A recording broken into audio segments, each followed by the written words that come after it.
Okay, guys, here we go. So I've got calculating elastic potential energy and work.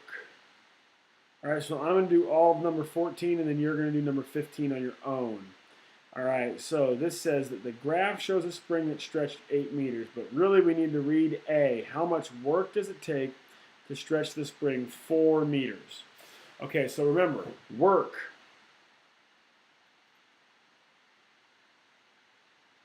Work is the same as area under the line.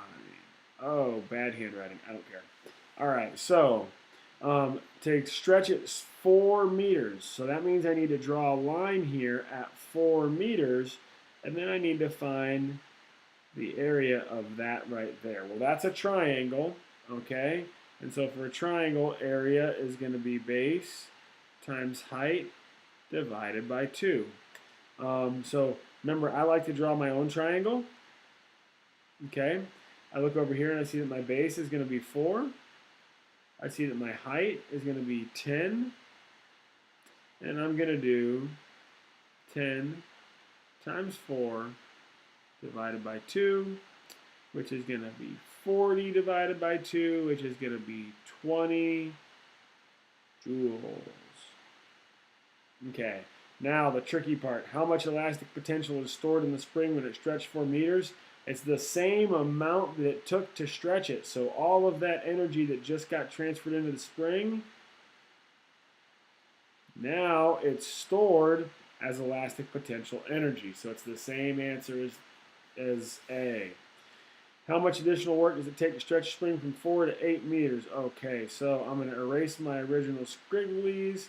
And so now I'm going from 4 to 8. So I've got to draw this shape. And uh-oh. That's not just one shape, Mr. McSparron. That's 2 shapes. It's a triangle and a rectangle. All right, so let's do the rectangle first, okay? So the rectangle is going to be area equals base times height. And let's draw my rectangle. Okay, I know that my base is from 4 to 8. So that's 4. That's not 8, okay? So that length of that is 4.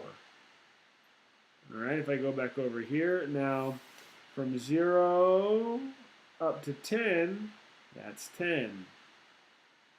Okay. So now I can do base of 4 times height of 10. My area is 40. Okay, now when I go back over here, now I can do the triangle. Oh, let's do this. Oh, no. All right, so the area of a triangle, remember it's base times height divided by 2. Okay, so I've got to draw my triangle.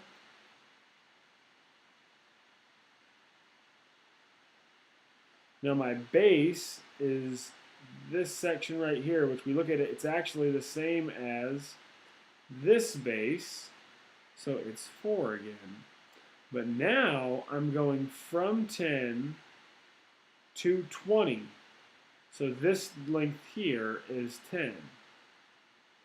Okay, so if I'm going to plug it in, I'm going to go 4 times 10 divided by 2, which we know that's 40 divided by 2, which is 20. Okay, so the last thing I have to do is add these two together because I've got that plus that. So 40 plus 20 is going to be a total of 60 joules that it takes to get from here, here to there. All right, now last one. How much total elastic potential energy is there when it's stretched to 8 meters? So now what we're talking about is the whole thing, which is really convenient because we already calculated this part and we already calculated this part. So why don't we just add them together?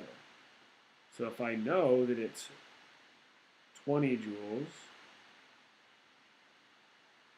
plus 60 joules And my total is 80 joules. How about that? Okay, you guys work on 15. Please notice that 15 is a little bit harder. It doesn't start at the origin, so there's not going to be any regular triangles. You'll always be calculating a rectangle and a triangle for that one. All right, if you have questions, make sure you're asking.